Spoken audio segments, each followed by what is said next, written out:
Imagine you wake up one day feeling achy with a killer headache. It feels like the flu, but in actuality, it's something much more serious. Each year in this country, about 3,000 people are diagnosed with bacterial meningitis, an inflammation of the brain and spinal cord that can lead to death within 24 hours. The young lady in our next story has not only survived this disease, but to this day she continues to fight against its spread, a battle she believes can be won with a simple shot. This is my senior scrapbook for FFA that I put together. Growing up, life could not have been better for Amanda Moran. Oh, I just like people, so I enjoyed going around. And a small-town girl living in an idyllic world.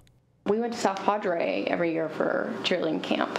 A carefree life about to change dramatically the day Amanda left for college. Well, we were driving off to go up to UCO to finalize things, pay tuition, get ID for college, get things closed for rush. I remember standing in the room, the changing room at the mall, and I just told my mom, I said, I am too sick, please take me home. I don't remember the drive home, don't remember the next day. But she tried to wake me on a Sunday, and I wasn't really responding to her. She couldn't get me to wake up, so she called my doctor, and he said, I just had a case of meningitis in a town nearby, and the nurse died. You need to get Amanda down here immediately. Don't call an ambulance, because she probably won't make it. And all I remember is on the way down there, the sunlight coming in my eye and how bad it hurt. It felt like my body was shutting down. You knew something was up. I knew something was wrong, seriously wrong. Amanda and her mother made it to the emergency room. They did a spinal tap, which was traumatic, of course, and they came in and they said, you have meningitis. You're not moving off to college today. Amanda spent the next several days under quarantine, her brain swollen, and her 18-year-old body struggling to stay alive. You just get to that point, it's like, if you need to take me, take me. I just want to stop hurting. I felt so sorry for my parents to have to see me in that state. She lost her son to meningitis when he was 18. Amanda made it through those dark days, surviving a disease that too often kills and leaves 1 in 5 survivors with lifelong problems. Such as brain damage, anxiety, depression, limb amputation, scarring. Outwardly, Amanda looks the picture of health, but inward, she still struggles. The lasting effects of meningitis are the worst than being in that hospital bed. I'd rather spend a little bit longer in that hospital bed if I could get rid of the after effects. Each day Amanda takes a multitude of pills, some that stave off crippling headaches, others to help with diminished kidney function, and even more that battle insomnia that can last for days. Well, I have more prescription bottles than probably somebody my age. It's hard for me to exercise because of the chronic pain. I don't sleep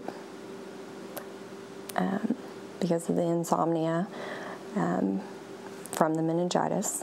It's a side effect, which I haven't seemed to get under control.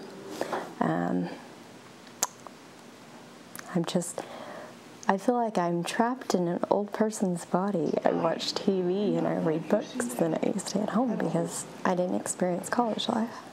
Yet despite such personal struggles, Amanda's public life is one of advocacy. While still in college, she organized Oklahoma's first Meningitis Awareness Day, lobbying lawmakers to keep others from knowing her pain with something as simple as a vaccination. Oh, I was furious, yes, that it was not a mandatory vaccine. And the first thing I found out, what they told me at the time was, We don't see enough cases of meningitis in the state of Oklahoma to make it a mandatory vaccine. And the fact that it's an expensive vaccine, we can't make it a mandate. We don't want to make it a mandate. The U.S. Center for Disease Control now recommends all 11 and 12-year-olds receive a meningitis vaccine. And just last year, the state of Texas made meningitis a mandatory childhood vaccination. But to date, Oklahoma has not. It really breaks my heart when someone chooses not to vaccinate themselves or their family.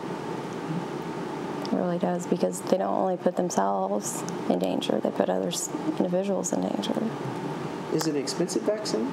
Currently it is $105. If you're under the age of 18 and you have no insurance, you can get it at your county health department or state health department, and it's usually covered by health insurance. So,